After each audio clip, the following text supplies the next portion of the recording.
back when right on meant you stood for something and brothers marched with purpose in they step. A young Harold Bell picked up a mic and said, if truth got a home, I'm gonna broadcast that. From the 65 to right now, he ran a lane. Voice of the city, heart of the game. Decade changed, but the message stayed same. Harold Bell put respect on his name. From the OG day to the year 25. Truth on the mic, keep the legacy alive. From the OG days to the year 25. Truth on the mic, keep the legacy alive. Back in 65, the block still said dig it. PD Green on the airwaves, the realest to kick it. Harold slid through like Bet, took notes, stayed vivid. When the hood had pain, he said somebody got a bridge. In 71, he turned the knob inside sports on the map. No cap, first black host doing play-by-play facts. Radio crackling, community tap in. If a lie hit the streets, Harold Bell started scrapping. Say it loud, era. Folks fought to be seen. Harold fought for the ones overlooked in between. Players, kids, legends, the future unseen. He put the whole DMV on his team. Fighter right now, he ran a lane. Voice of the city, heart of the game. Decade changed, but the message stays same. Harold Bell put respect on his name. From the OG days to the year 25. Truth on the mic, keep the legacy alive. From the OG days to the year 25. Truth on the mic, keep the legacy alive. Fast forward. 80s crack the pavement, DMV slang shit for vibe in the basement, go-go drums knocking what's good, round the way, hell still holding down the youth every day. When talk shows turn spooky, he stays solid, didn't chase clicks, didn't fold for a dollar. He had Jim Brown pull up, Ollie on the line, sports radio, man, he redefined. By the 90s, folks, your facts before it was a trend. Harold been fact checking them way back then. Gatekeepers hated him, he ain't been told Earl Lloyd's story to the hall, let him in. Keep it 100, he kept it 1,000. Long before social media started wildin'. When most shows played it safe about race, Harold Bell said names to they face. Harold, this is Bill Hanson in Dallas. I lost your phone number when you called the other day, and I finally had to track through your notes, and I finally found this here. I'm sorry I didn't get back to you, but your stuff is fantastic to read about, and everything you've done is makes what my little bit appealing off the cover of white privilege, as you say, seem rather insignificant. But I thank you for sharing this with me, and hope this message gets to you. Thank you, sir. Thank you very much. Well, Harold has been a crusader for the rights of black people all of his life. He has also been a crusader that has had a lot of friends, not only in the black community, but the white community in sports. He's always been outstanding, always an individual, always speaking his mind, always giving you a platform to express your views. And when I was incarcerated, he did everything he could to attack those that incarcerated me unfairly. And he's one of my friends over the years. We've done many things together. So Harold is truly a man that believes in his culture and his people and will always be that way because nobody's ever been able to change him. So, hey, that's my partner. This is the heavyweight champion of the world, George Foreman, for the best in sports and sports personalities. When I am in Washington, D.C., I check out my good friend Harold Bell and Inside Sports. Talking about a real champion, Harold Bell and Inside Sports. I can be Harold Bell. You the hottest thing going, then I want to be you. Hi, this is Don King of Don King Productions for the undisputed champion of sports talk.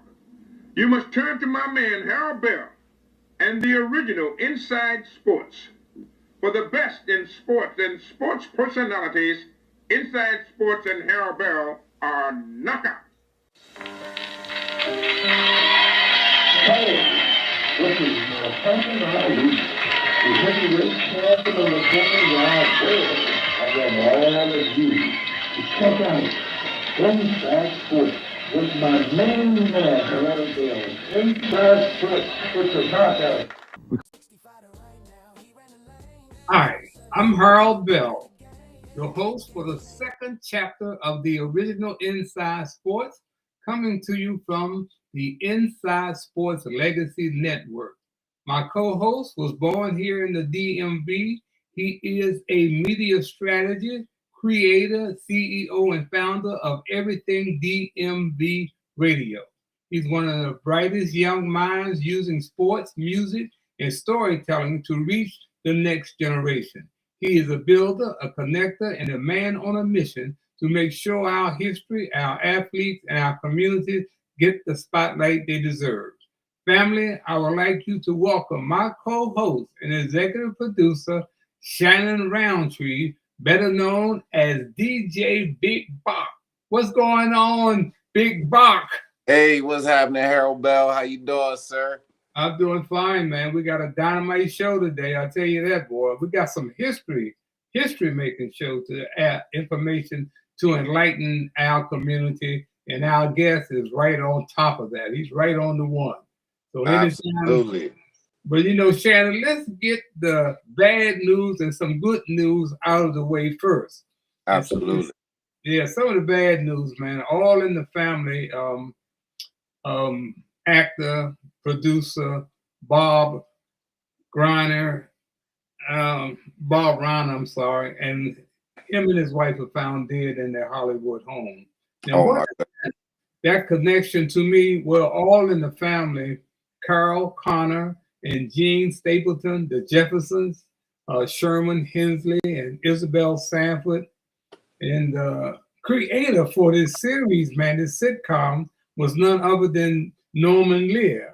And what he did, he found this over in British, man, a British sitcom called To Death Do Us Part.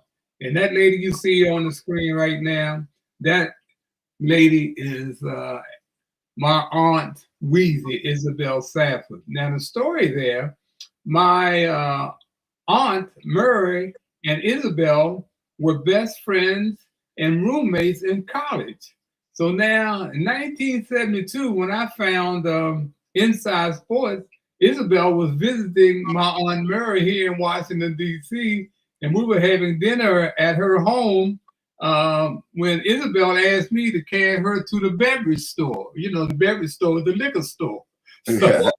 So we got the car and drove to the liquor store. And on the way, I asked her, I said, Weezy, how about you coming on and co-hosting my show on Sunday night? She said, hell no, absolutely, hell no. I don't know nothing about sports. I said, you be okay. All you got to do is follow my lead. Well, when Sunday came, all of a sudden, me and Aunt Weezy are leaving out the house. Everybody said, where y'all going? I said, Weezy's going to be on my show tonight. She's going to co-host it. And sure enough, man, on the ride to the station, we talked. And when we got there, I had two other guests. One of them was Tillerson, Coach Tillerson at Roosevelt High School. And I can't think of the other guy's name, but you had their pictures up just now. So now we go on the show, man, and boy, we have a ball. Weezy has a ball. So all the way back, hey, Shannon, she got me laughing all the way back to the house, man. She said, Harold, I really enjoyed that. We got to do that again. Wow. So anyway, that was my connection to Meathead, he was called. I'm talking about my man who lost his life with his wife, Bob Reiner. Man, tragic. That was really tragic, man. But that was a story. And what I learned, I would not miss All in the Family, even before I knew Weezy and my aunt's connection, man, because I learned so much about racism, about tolerance, and about how to be patient with people from Carol Connor. And what happened when Weezy and Sherman Hensley, when they came in the neighborhood as the first blacks in the neighborhood where Carol Connor were located, well, they brought a whole nother dynamic. And they had a son by the name of Lionel. And Lionel was sharp, man. And he would meet up, go next door and visit Carol O'Connor. And Carol O'Connor would come out these racial jabs and outside. And boy, Lionel, man, would just throw one-liners at it. And Carol O'Connor would look at him and say, did he just say that? Man, wow. It was really an education, man, All in the Family, man. It really was. Even I look at the reruns today when I can find them, All in the Family, and I still, you still can learn something, man, if you just listen, man. Yeah, that's absolutely.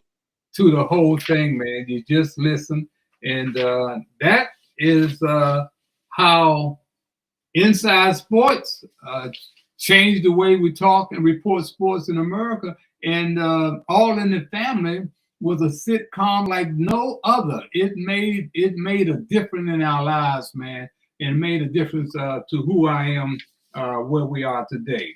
Well, there's some more good news. There's some good news that came out of this week, and that was the Dell family, the computer family, made children first by donating $60 billion to every child born in America in 2025 to 2028. Now, that's what I call putting your money where your mouth is. When these kids are eligible to attend college, they will have a nest egg in the bank to see them on their way. But if we don't find a way to curb gun violence, many of those kids will never get the opportunity to attend college. Shannon, give us a breakdown on how who are going to be the benefactors and how they're going to, and where is that money going to be for them to claim? Absolutely. So the process that they have set up right now is $250 is going to go into these Trump accounts. And these accounts are going to be invested into like stocks or investments. And then when those kids become eligible for that money, they'll be able to, get that money. So hopefully, they make it to that age. And I don't know how, the long process works with that. But yeah, for every kid born in 2026 up to, I think, 25 million, they'll get $250 put into a Trump account for investments for growth over their life. So hopefully that pans out the way that it should be. Yeah, well, we in the world today, we're always using kids first.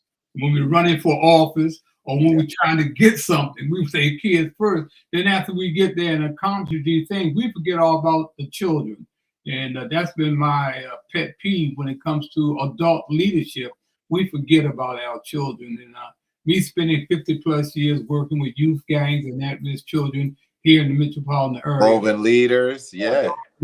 I've seen the good, the bad, and the ugly. Now we got the good coming up, man. There was a feel-good story in college football in 2025. The Indiana Hoosiers made the comeback of comebacks in college football, man. It seemed like they had not won a game in over a decade, man. And, basketball coach Bobby Knight must be turning over in his grave, crying foul conspiracy. Right. Love or hate him, Shannon. Look, man, during his college coaching career, he was the godfather of Indiana University, man. IU. And he was IU. He was the man. In 2025, there's a new sheriff in town in Indiana. Yes. Name is Curt Cignetti. He is the coach. He has turned this program around in 2 years, Shannon. Unbelievable, man. And Indiana, of course, the number one football team in the country. Their quarterback, Fernando Mendoza, won the Heisman Trophy.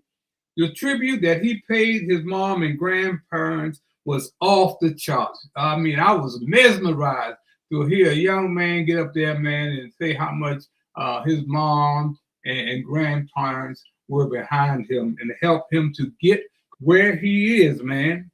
But guess who's coming to dinner? Indiana's ready to go to the Rose Bowl January 1st. And guess who's coming to dinner? Alabama's coming to dinner, man. Woo! Last night, Alabama pulled the biggest upset. It reminded me of the Muhammad Ali and George Foreman fight. I said, yes. Oh, gracious, man. I said, Indiana ain't got no chance to beat these guys because Oklahoma had beat them twice already before the last night's game. And man, I'm watching, my wife and I in there watching the game and look like Oklahoma is going to run away with it. So I told my wife, I said, I'm going in the computer room and get ready for tomorrow's show. I am not going to lose my voice hollering and screaming for Alabama, which one of my kids is on the team. Of course, Prince Butler. Yes, sir. He's on the team. He's a fifth-year senior, and he's a special teams guy and a backup safety. And I'm, pulling for 5 years, man. I've been pulling for him. And last night I said, heck with this, I'm going to get on the computer. I don't want to lose my voice. But guess who's coming to dinner? Because Alabama came from behind and beat Oklahoma 34-24 last night. But wow. They go to the Rose Bowl. Now, there's a lot of history of Alabama going to the Rose Bowl. Over 100 years ago, on New Year's Day, across the rails, Alabama was bounded eastward with a rail car full of Southern boys with smiles wide enough to cover the length of a country. It was January of 1926, and the Crimson Tide returned from Pasadena, California, where those young men from then a remote Southern school shocked the elitist college football establishment with a 20-19 win over Washington. Wow. The Rose Bowl introduced Alabama to America and America to Alabama. The ride home was long. The legacy was longer. Would you believe a century later, Alabama is headed back to the Rose Bowl? Wow. 100 years, man, later, they are headed back to the Rose Bowl and will face the #1 Indiana Hoosiers on January 1st, 2026. And we got a guy, man, that's been there for the ride. He's seen it up close. As an undergrad at Indiana University, he covered Indiana basketball for over a decade. His primary beat was professional basketball, the NBA Pacers, and the WNBA Fever for over a decade. He has owned the basketball landscape in Indiana for that long. He is the host of FieldhouseFiles.com and the host of the Fieldhouse Files Podcast. I would like to welcome to Inside Sports Legacy Network, my man, Scott Agness. How you doing, Scott? Hey, good morning. Good to be on with you guys. Yeah, I mean, IU has been not just a Cinderella, but the story in college football. And as a result, fans in Indiana are following college football more than they ever have before because they have a legitimate reason. So while basketball teams starting over, they got a new head coach this season. They're hoping for something similar in the results because, as you referenced earlier, Harold, Curt Cignetti's just done far better than anyone could have imagined. He's finishing up year 2. He's already signed 2 contract extensions. That's how good it's been. Oh, man. That is – and, Scott, I was saying, man, how Indiana University has been basketball for decades, man. And they hadn't won a game, it looked like, in decades. And in comes Coach Cignetti. I didn't know that he coached in this area up here at Madison, I think it was, a college. I think he coached up here somewhere before he came to Indiana. Well, he got it started at IU, Pennsylvania. That's the ironic one with that, right? An IU program with IU in it, but no relation at all. And Kalen DeBoer got his start at a small school as well. And so now the head coach at Alabama and IU are now taking their teams to the Rose Bowl. And so for IU fans, I certainly haven't seen IU in the Rose Bowl. You have to go back to 1967. And I never thought this might be possible. So the moment that they reached it, this is something everybody's been talking about in Indiana, and it's made for a picturesque year, right? Because we saw the Pacers go to the NBA Finals for the first time in 25 years, and now IU do something many of us thought we may never see again. And then, of course, you got the WNBA there, man, that went to the semifinals. They had all these injuries, man, and still got to the semifinals. What had that been like covering them also, Scott? Yeah, that's been remarkable and a whole different level and all of that. 2 years ago, WNBA was kind of an afterthought. Diehards are following like they maybe have for the last couple of decades. Maybe you like a player or two, but then we saw the last couple of draft classes led by Caitlin Clark completely changed the way in which the WNBA is consumed. And so right now, the negative part of all that is right now we might have a lockout within the WNBA because players want more of the pot after the WNBA just got so much money. But in terms of last season, it was remarkable how far they were able to go, reaching the Final Four in WNBA, given the fact they had to finish the final game, Harold, in Las Vegas without 8 players due to injury. 8 different players. That's almost a full roster suffered injuries, no, including like 3 starters, their top 2 scorers in Caitlin Clark and Kelsey Mitchell.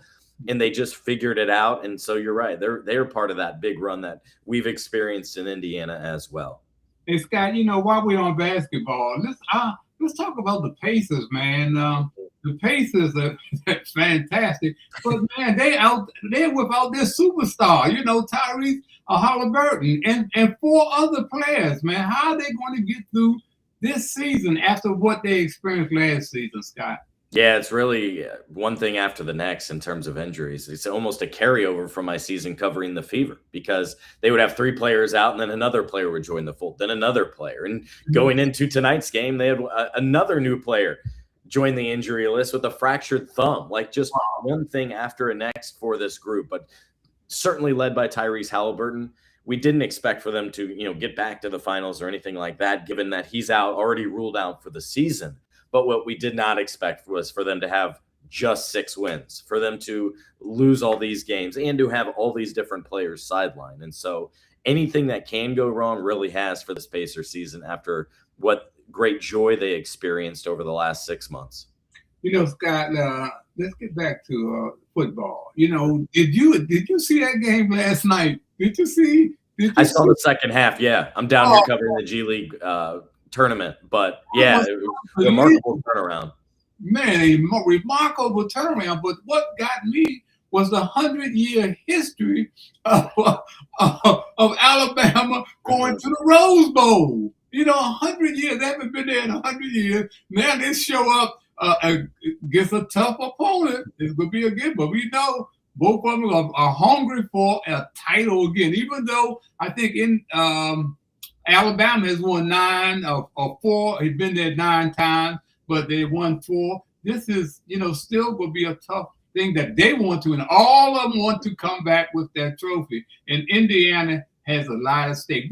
Tell us about your quarterback, man, who won the Heisman Trophy. I mean, where did he come from? And that tribute to his mother and grandparents was off the charts, Scott. Yeah, it was absolutely. I think if you're just any sports fan or anyone tuned into that program, and maybe that was your first interaction or experience with him, how could you not rally behind the guy or root for him just because of his story, because of how grounded and humbled he is? When talking about the award, he's saying, I can't wait to go celebrate with my teammates. I can't wait to bring this trophy back to Indiana for the first time, where he learned, by the way, that actually the school gets one. So he doesn't have to leave it there. He was considering leaving it at IU for everybody.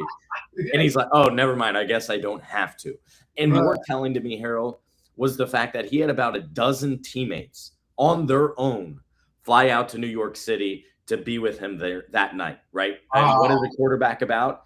Number one, probably being the leader, the spokesman, the representative. In the fact that these kids, sure, they're getting NIL money, certainly, but that they paid on their own dime to be there for their guy, to be there for their quarterback, to support. And we saw Fernando go into a conference room, and they were all there, and they jumped around him kind of like a huddle. Those are the moments you're going to remember most, I think, if you're these guys in college. Sure, you might remember a win at Oregon or out of Iowa this year. I think it's those moments. It's those relationships that will last a lifetime. And Fernando, he was acquired through the transfer portal. That's something that's really enabled teams like Indiana to be successful in this new age, right? It's not just recruiting. It's not just about having high school recruits funneling in. And so about 65% of IU's roster comes from the transfer portal. But the thing about Curt Cignetti and his staff is they're not just taking any, top prospect or anything like that. They have a very strategic line items and plan of the players in which they attract and that they go after. They very much prefer what have you done rather than well, you could be really good. He could be the fastest player in college football. No, he wants guys that show up on time, that are disciplined, that don't get penalties, that stay away from injuries, that show up on time and are accountable. In addition, basically what he sums it down to is that he wants production over potential. And I think we're going to see a lot more teams go that way rather than just the eye candy of a 5-star. How about getting the 3-star that you know exactly what you're going to get from them, and then you plug them in and you bring together, in Mendoza's words, a bunch of misfits, guys that in their previous stop, maybe it just wasn't the right fit or it was on a bad team. He brings them together, did Curt Cignetti, and now they're the last unbeaten team and have surprised everyone throughout this season. Well, Scott, Shannon, you have I got a little Heisman Trophy history too. Shannon, did you find those photos? Shannon, are you there? But anyway, Scott, several years ago. Yeah, I'm here. I do have the photo of a guy here that I'm pretty sure everybody, knows who he is. Yes, that's Archie Griffith. Back in the 70s, we had some DC boys playing on the Ohio State football team. One of them was the first black quarterback, Scott, Cornelius Green. They had Woodrow Roach, a running back, Lennon Willis, a running back, and we had Coach Woody Hayes and Archie Griffith come into Washington, D.C. as I paid tribute to those players, man. That was a fantastic event, and something that I will never forget. And Archie Griffith is the only one in college football history to win back-to-back Heisman trophies. And that probably will last forever, because when these guys win a Heisman trophy, they out of there the next year. They gone, man, So anyway, man, that was a proud moment for me to be associated with Archie Griffith, who was a class act. Woody Hayes, we know him. He's controversial, but he was a gentleman and an officer, and brought those guys back to D.C. on his dime, man. And that was the thing, man. So Scott, with your man winning the Heisman Trophy, man, that is Shannon, you want something you want to ask Scott? What is it that people need to be looking out for that they're not really paying attention to with the Pacers, something that we might see over the next 60 days come to light?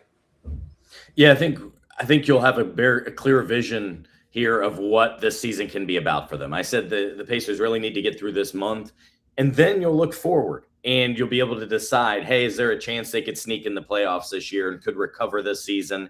It's trending towards no right now, but in the next 30 days, they should get 2 more players back from injury, a starter, one of their best defensive players, and Aaron Nesmith, and Ben Shepherd, who plays off the bench. Get them 2 back. You'll have a much better idea of where they're headed. We're already now in the trade deadline window. And they have a couple decisions to make. The primary one being with 4th-year guard Benedict Mathurin, who's a restricted free agent, which means if another team makes him an offer, the Pacers can still match that. The reality is you don't want to lose a player like him, who is a lottery pick for nothing. So they'll have to decide how much they want to pay him, or maybe you move a guy like him at the trade deadline to upgrade yourself moving into next year. We know it's not a championship window right now. But that will be a key focus here in the next few weeks, I think, is figure out, can you salvage this season or not? Yeah. Yes. Great. The last one is Indiana Pacers history, Freddie Lewis. Are you familiar with him? And vaguely, what do you think about his legacy?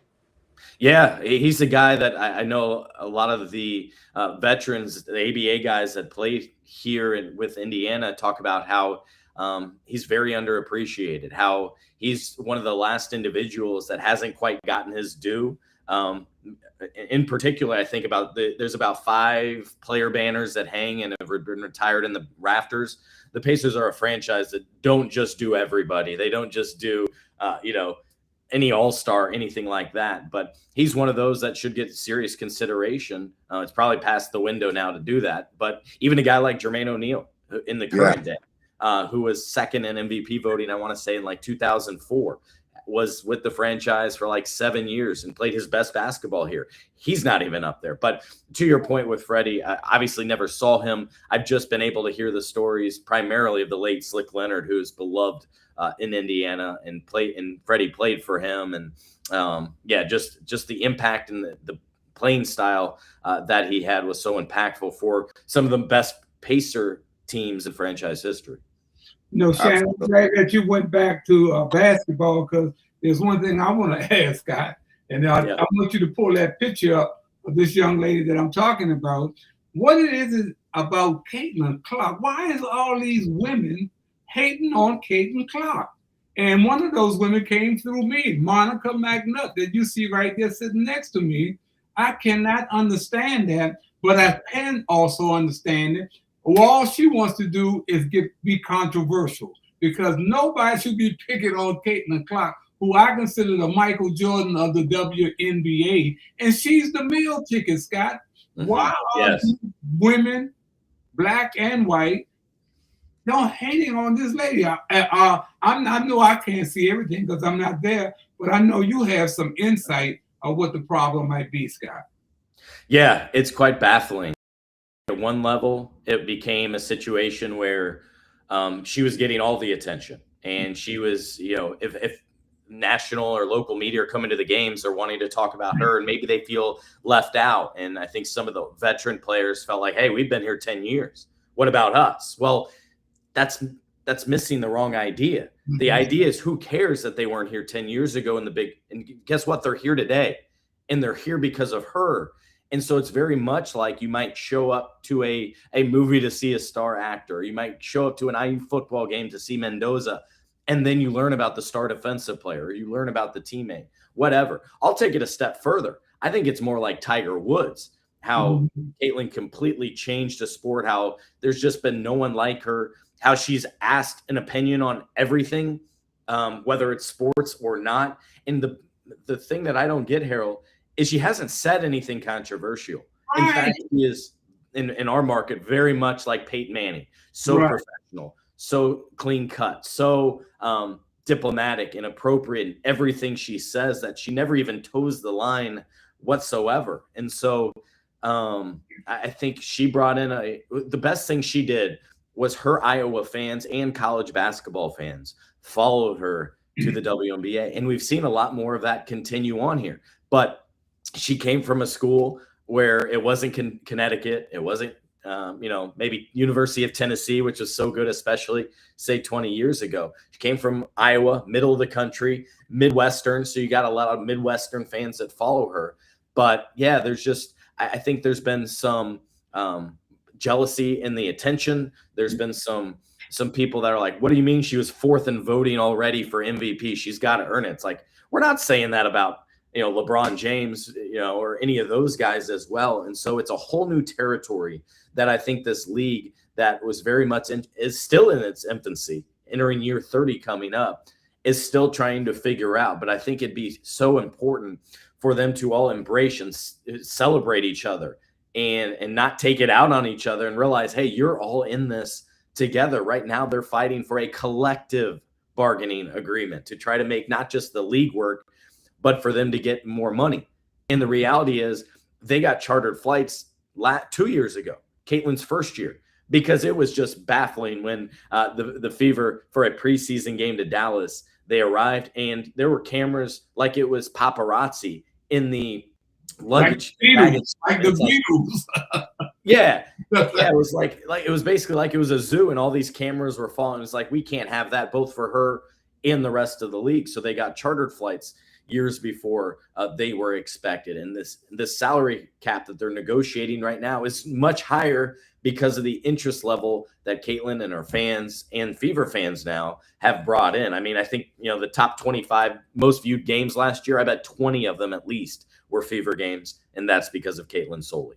While you're right there, what about the leadership? What about the commissioner? Because the things that I've been reading, man, I got a problem there. Does it seem to be a problem with the commissioner, or is it something there that I'm not seeing, Scott? Well, if you listen to the players, yeah, there is negotiating concerns because they've made no progress. The players don't feel like they've been able to get any relevant concessions from the league as a whole, and that starts with the commissioner, as you said, and Kathy Engelberg, who's had some missteps, I would say, in the last few years.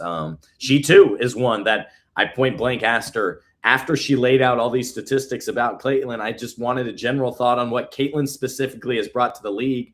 And she deferred and named off about 6 different rookies. That was a misstep. You got to appreciate and embrace it and answer the question directly. It's not as if you didn't just lay out all these stats and figures of why the league is so healthy.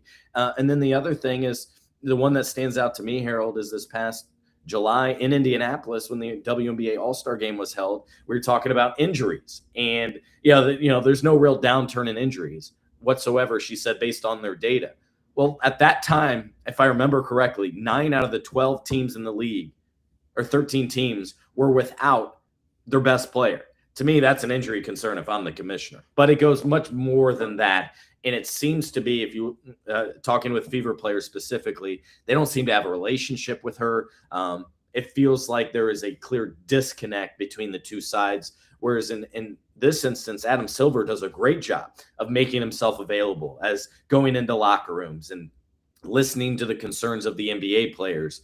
It does not seem to be similar ways with the WNBA. Yeah. Shannon, will you put that picture back up of Monica McNutt? I just want in the folks that are around here. I just want to send out a little message to Monica McNutt. Because Monica McNutt, I know where you came from. You would have never got press credentials if it had not been for me in Round Ball Report. None of you got press credentials. I had to go to my PR man in New York City, Brian McIntyre, to call the Wizards to tell them to give press credentials to the Round Ball Report. And you were among those who got that. Now, all of a sudden, you don't forgot who you are and where you came from, and you want to be attacking someone like Caitlin Clark, who is really the face of the league. Now, if you want to be controversial like Stephen A. Smith and you think you're going to make $100 million, okay. But you should stop and think about where you are and who you are. So, Scott, I want to thank you, man, for taking time out of your busy schedule. I know it's busy. And being here and being a part of the Inside Sports Legacy Network. I hope you come back because, man, you're a fantastic interview. And, man, when you get to the Rose Bowl, I want you to look up my kid on the Alabama team. His name is Prince Butler. Okay. He's a 5th-year senior. And I had his father. I was his mentor to his father. And when he got ready to go to college, his father called me and asked me to be a part of that situation, which I didn't have to be. The kid was already a great ball player. But he is a gentleman and a class act, and I hope you introduce yourselves to him. Yeah, and now I absolutely will look into him. And also now looking just forward to this game. I've never been to the Rose Bowl. Wow. And to go back to Shannon's questions earlier, the other thing fans should know about is this IU football team has an incredible defense. All we've talked about, Mendoza, the offense, great wide receivers, tailbacks. Defense is one of the best in the country, and so that's something to keep in mind with this game as well against an Alabama team that, until in the second half, really didn't look that sharp and didn't move the ball well. Right. But thank you for having me on. I appreciate it. Thank you. Thank you, Scott. You're welcome, my God. Thank you. Next time, baby. Have a good one. Be safe. Happy holidays, man. Be safe. Be safe. Absolutely. You too. Cheers. All right. Let's wow. What a great talk. Man, that was a great talk, man. That was a great interview, man. And that's what Inside Sports has always been about. We don't come with no cheerleading. If you don't deserve it, you won't get it here. But keep it real, man. Like Monica McNutt, keep it real. You're not keeping it real, when it comes to Caitlin Clark. You got a problem. And it's too bad that Andrew Dyer, I don't know where Chrissy Winter Scott is coming from, but she's another one that was the benefactor of Harold Bell and Inside Sports. Yeah, keep it nice. Yeah. Well, we're gonna move on because I want to take time out. This is the Christmas holidays. And one of the people that I want to pay tribute to is my brother, my younger brother, Earl. They called him Earl Bull Bell. He was a fantastic athlete, but he was a better athlete than me. I just had a big mouth. He was a better athlete than me. I mean, when he decided to, after he graduated from Spingarn, which was my school too, but I left there before my senior year was up. But he decided to come down to hitchhike down to Winston-Salem, where I was down there playing football and basketball for the legendary Big House Games, and he came down for homecoming to tell me that he was going into service.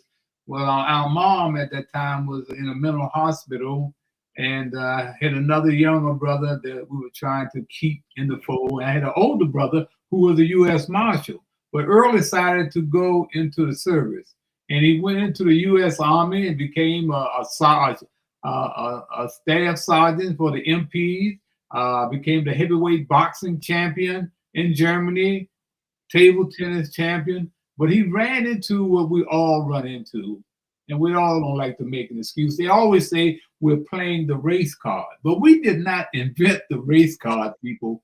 We did not. In Germany, he ran into racism in the town in Nuremberg. There was a discotheque that they would allow the white soldiers in, but would not allow the black soldiers in. And the black soldiers on base looked up to my brother. And Earl led a march on that particular discotheque, and it was news all over Germany. And they had to call in his co-workers, the MPs, to get things settled down. But my brother was really the peacemaker. Now, during this time, I get a presidential appointment to the Nixon White House, where I used to caddy for Nixon when I was in high school. And at the same time, my brother is fighting racism in Germany. Wow. So all of a sudden, Jet magazine picks up my story in July. And then they found out about my brother and put us both in back-to-back issues of Jet magazine, July and August, saying how my brother was going through the racism in Germany. And here I was back here partying with Richard Nixon. Wow. That was ridiculous. But he decided that he was not going to do a third tour of duty because of the racism. He left the U.S. Army, came back home to D.C. Wow. And joined the D.C. Police Department, where that same racism he thought he had left in Germany, he found back here in D.C. in the D.C. Police Department.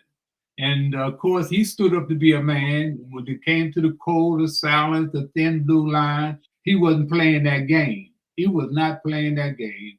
And he became a sergeant on the DC Police Department, but he ran into a problem when he had his chance to oversee the cell block downtown in charge. He found there were cops who were beating up on black prisoners. On black prisoners. So he told there was one black and one white in particular. He told him, he said, y'all cannot do that on my watch. You cannot abuse these prisoners on my watch. And they didn't listen to him. So he asked me what he should do. I said, man, go to our homeboys who are in white shirts, who are lieutenants, assistant chiefs, and take it to them. Well, when he took that to them, they ran for the woods. They left him out there, hanging out there by himself. So he asked me again, where do I go from here, big brother? I said, take it to the U.S. Attorney's Office and tell him the story. Well, guess what? Those two cops got convicted. But the thing about it, guess who served time? Was the black cop. The white cop never served time. Wow. So now my brother is seen as, hey, man, hey, how you gonna turn against your brothers? They ain't no brothers, man, if they're beating up on people who can't protect themselves, Right. So what happened, Shannon, my brother was out in the 7th District, Benning Road, over that area, that precinct. And one day it was raining, and he gets in his car, he lived nearby, and drove to the precinct to pick up his check. And what he did, he parked in a lieutenant's parking spot. But he said, I ain't going to be in here long. I'm just going to get my check. So a parking spot, it was raining, and he went in there to get his check. But shortly after he got in there, the lieutenant whose parking spot that was came into the station hollering and screaming, cussing and stuff. Who the hell is that parked in my spot out there? Boom, boom, boom, boom. So my brother said, I'm guilty, sir. I'm just here to pick up my check. The lieutenant made a bad move. He got up face-to-face with my brother with shower shoes on and stepped on his foot. My brother knocked him out cold right there in the precinct. Right there in the precinct. There were plenty of people around who witnessed this confrontation. And so I don't see the good, the bad, and the ugly in the police department because I don't work jurisdictions all around. And I know there's white privilege, and he's going to have a problem with this knocking out this white boy. So anyway, I went to see the assistant chief who I played ball with in high school. He's assistant chief. Wow. So I go to him. I ain't no sense to call his name because I don't call his name on my radio show. I don't wrote commentaries off. I don't call out all those white shirts that left my brother out there hanging. So now I go to the assistant chief. He said, oh, Harold, well, man, Earl got plenty of witnesses, man. They can't do nothing to him. And I got his back. Well, I'm suspicious of this guy having my brother's back, because he couldn't play dead in high school. And I was the straw that stirred the drink. So, little animosity there. I can't trust him. 6 months later, man, this same brother approved of my brother being sent to the police and fire clinic, taking him off the streets. Never told me why he took him off the street. But my brother said, hey, don't worry, I got this, brother. I need a rest from the streets anyway. Let me go on and do this thing at the police and fire clinic for 30 days, and I'll be okay.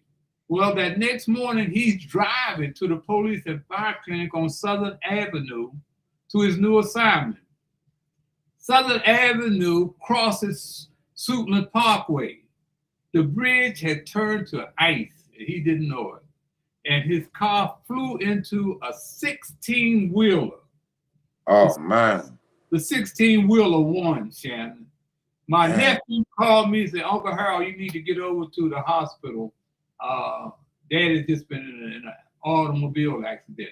I'm living where I am right now. I'm right there at Suitland Parkway. I jump in my car. I got to go Southern Avenue past the accident. And, man, that car was like a fold up, man. I said, oh, my gracious, man, my brother's dead. Oh, man. We got out of that. Well, when I get to the hospital, they tell me that he got a 50-50 chance.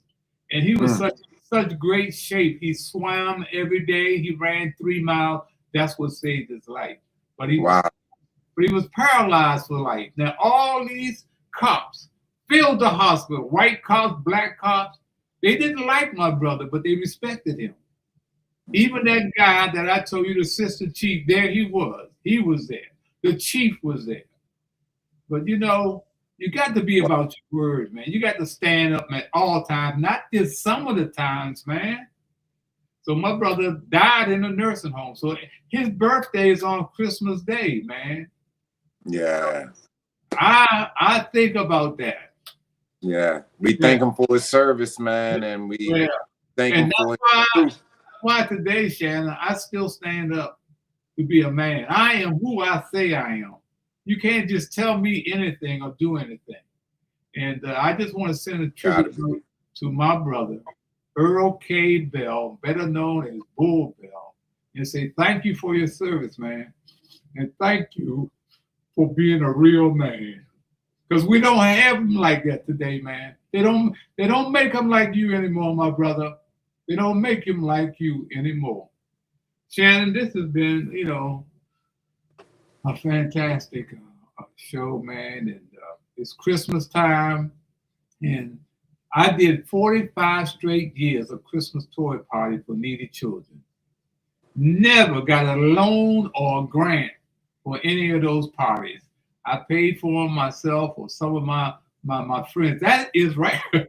That picture right there is the first Christmas toy party that I hosted at Old Turners Arena at 13th and W Street, man. That guy you see playing Santa Claus, that was my teammate on the Virginia Sailors football team, which was affiliated with the Washington Redskins.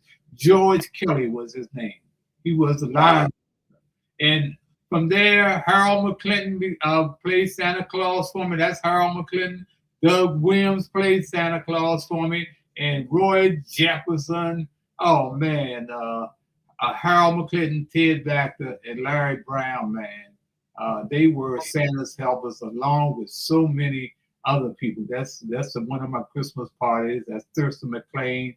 And man, it's been fabulous, man. And all these folks that you see doing these Christmas toy parties, that's Emmanuel Stewart of Kruk Boxing Gym, Tommy Hearn's right-hand man right there. He came out and co-hosted a Christmas toy party. There's Maureen Bunyan and Roy Jefferson and Derek Humphreys at the Christmas party at the Foxtrot.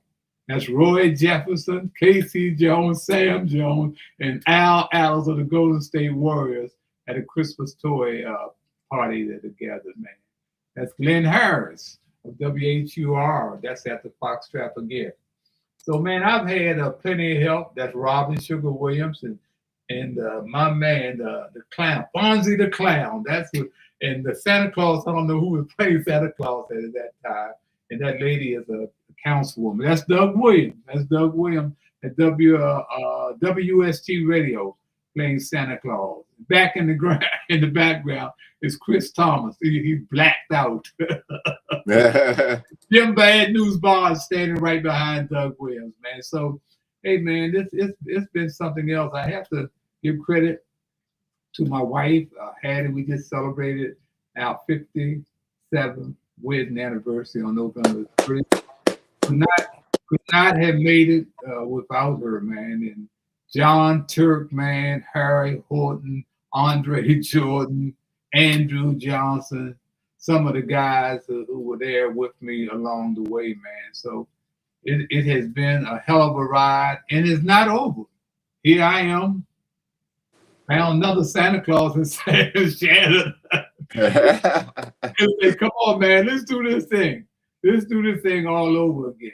So we are going to be on every Saturday morning at 11 a.m. And you can join us. You can join us and be a part of that. You got some problems that you want us to know about, for us to look into. You can go into the chat, and we will get back to you. As we head out of here, I just want to say I want to send my condolences and deepest sympathy to my dear friend Bobby Thompson, who has been a Santa's helper. He and his wife Murray have been Santa's helpers for decades. Bobby and I, along with Harry Horton, we grew up in the housing project in Northeast Washington. Bobby has been one of the faithful, and he just celebrated the homegoing of his wife Murray. They've been married 60 years. 60 years, man. So I want to send my deepest sympathy out to Bobby, and just want Murray was an earth angel, man. That's what she was here on earth. Wow. As I'm concerned, to me and my wife, she was an earth angel. So Shannon, you want to go out with anything before we head out of here, man? I want to thank you, man, for a great show. Absolutely. No, thank you as well, man. Please, like, share, follow, share with a friend. And we'll see you Saturdays, 11 a.m. And just remember, Merry Christmas to you all. Remember that every black face you see is not your brother, and every white face is not your enemy. Until next Saturday at the same time, I'm Harold Bell for Shannon. Big Bark. We see you.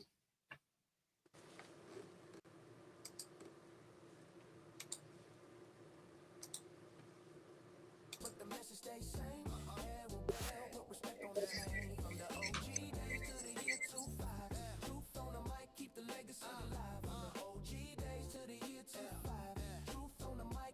legacy alive. To Dallas hit the net, run wild. But hell kept the same flame he had since a child. Kids in trouble, still popping, 40 years deep. He saved more futures than half the elites. Go bounce, crank that beat. Bell in the pocket like Congos on 14. Players, coaches, whole city show love. Cause his heart wasn't bitter, it was built from above. Zony wedding, world flipped on its head. Don't get the Russian tuned in to every word it said. I play spread, but he the blueprint. Flip the platform way before the internet. By 25, the vibe is safe.